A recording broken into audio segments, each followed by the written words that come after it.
খুব সহজ, সুন্দর এবং মজাদার এমন একটা রেসিপি আজকে শেয়ার করব। এটা আমাদের এলাকার একটা ট্র্যাডিশনাল খাবার। সব জায়গার কথা তো বলতে পারবো না, তবে আমাদের গোপালগঞ্জ কোটালীপাড় আমাদের এলাকায় এই খাবারটা মানে বড় কোনো প্রোগ্রাম, বিয়ে, যে কোনো বড় আয়োজন হলে অবশ্যই এই রান্নাটা থাকতো। এখন অবশ্য অনেকটা উঠে গিয়েছে, অনেক জায়গায় দেখা যায় আবার দেখা যায় না।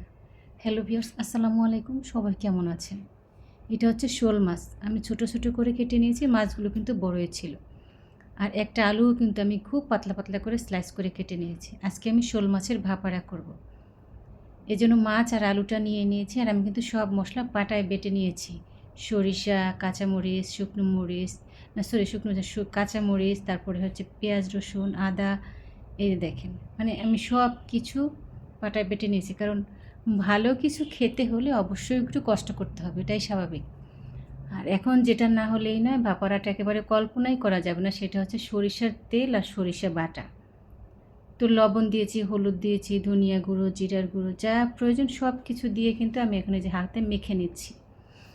এটার মজাটা নির্ভর করে আপনার এই মাখানোর উপরে। আপনি যত সময় নিয়ে ভালোভাবে মাখাতে পারবেন, এর স্বাদটা তত ভালো আসবে। আর অবশ্যই মেখে একটু রেখে দেওয়ার চেষ্টা করবেন। যত সহজ মনে করছেন, আসলে এতটা সহজও না, আবার খুব কঠিনও না, তবে খুবই মজার। এলাকা ভিত্তিক কিছু খাবার থাকে না, এটা আমাদের এলাকায় বললাম না, ওই যে আমাদের কোটালীপাড়ায়, এখানে খুবই মজার একটা খাবার এটা। তো রান্নার শুরুতে কিন্তু কড়াইতে একটু সাদা তেল দিয়েছি।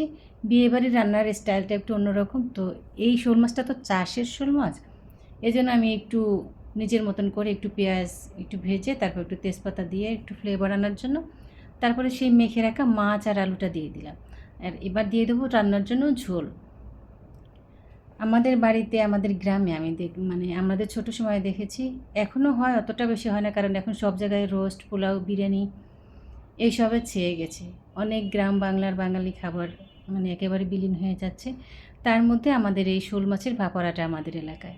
এই ভাপাড়া রান্নাটা যেদিন হয়, মানে যেই বিয়ে বা বড় কোনো প্রোগ্রাম হতো, মাংসের গন্ধ আপনি পান না পান, কিন্তু এই ভাপাড়ার যে খুব সুন্দর একটা সেন্ট, এটা কিন্তু চারিদিকে ছড়িয়ে যেত। এতটা সুন্দর একটা ফ্লেভার আসে আর এত মজা হয়ে থাকে।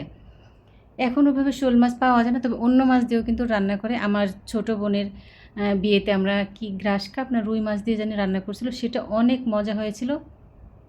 রান্না করছিল আমার তাওই হয়, আমার চাচাতো ভাইয়ের শ্বশুর, ওই আঙ্কেল খুবই ভালো রান্না করে, ওনার রান্নার হাত মাশাআল্লাহ অনেক সুন্দর।